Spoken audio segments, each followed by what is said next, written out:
With the doldrums of life that we go through day in and day out, it's easy to get complacent.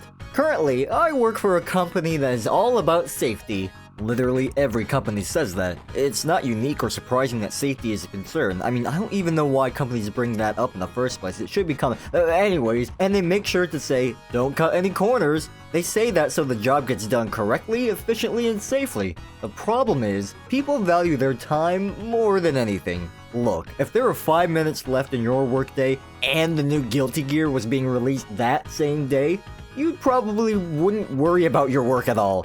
Just as long as it gets done as quickly as possible, you definitely would be cutting corners to get out of work. It's incredibly human to want to do things in a fast and efficient manner. However, too much repetition and you get into a rhythm that's pretty mind-numbing. When something happens, be it large or the tiniest change, that rhythm becomes a bad habit and leads to mistakes. It's not your fault, necessarily. You are doing what works, but sometimes doing what works becomes predictable, and you get too comfortable. In this scenario, you might be too comfortable that doing something different may be nigh impossible. Okay, here's the part where I tell you that humans are really just dumb animals. This unchanged habit is called a conditioning. You've probably heard of classic conditioning or Pavlovian condition. Well, it's time for you to brush off that dust that's been on your 1 credit of psychology from freshman year of college, cause this definitely falls into the mind portion. A quick Google search states that classic conditioning is a learning process that occurs when 2 stimuli are repeatedly paired. A response which is at first elicited by the second stimulus is eventually elicited by the first stimulus alone. That's a lot of words. Aw, look at all the puppos! Oh hey, they're all explaining conditioning. To make it universally easy for anyone to understand what this type of conditioning is, it's training your doggo. Yeah, I got you. I got this on camera. You tell the puppo to do a good thing, you give him a good thing. He'll eventually just do it because that's what he's always done to get a treat. Simple. Okay, now let's put that part of your brain away and forget it on the shelf again. Here's the fighting game stuff.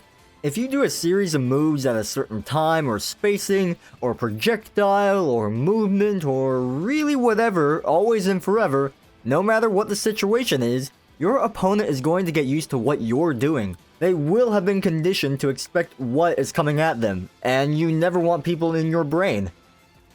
You're basically giving them the keys to control you. Something must be wrong with my brain.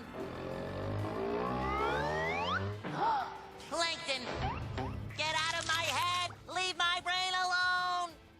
Never. Giving them the secret formula, relinquishing your notes so they can pass your freshman psychology test and have Mr. Ivan praise them in front of the class more than you. Rounds are usually pretty short, so that gives the nature of fighting games an element of smarts. You've got only a finite amount of time to learn what your opponent is doing, and vice versa. You don't want to make it easier for them by showing you all your tricks and strategies. So remember that part of your brain we dusted off and put back on the shelf?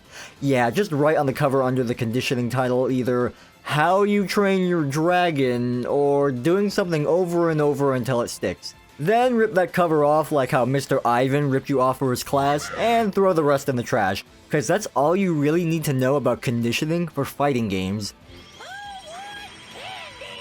Pro tip, turn classical conditioning into a strength. I took a voiceover class by Chuck Huber this year, and he gave the class an incredible tool to basically learn how to do anything. Next time you want to look at your phone, pick something you want to do like work out or learn a different language before you look at your phone. If you have the willpower to do so, you could be doing 10 push-ups every time you get that urge to see if anyone has poked you on Facebook. Do people still use Facebook? Every day, the Facebook is making it easier for people to live, cleanse, work, and play.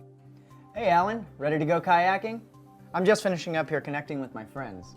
Communicating with your friends on your computer? Yeah, I just got the Facebook.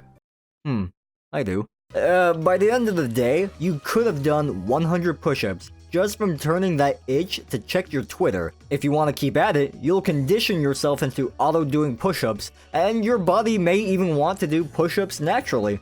It's a simple trick, but hey, we're simple animals really. Look, we make a lot of mistakes as dumb, sentient thumb animals. Having conditioning is inevitable. It's how you know when you hurt yourself to pull away, or when your phone rings to pick it up and press talk. For fighting games, it's easy to do the moves at work, but it's even easier if you telegraph it so much that you become predictable.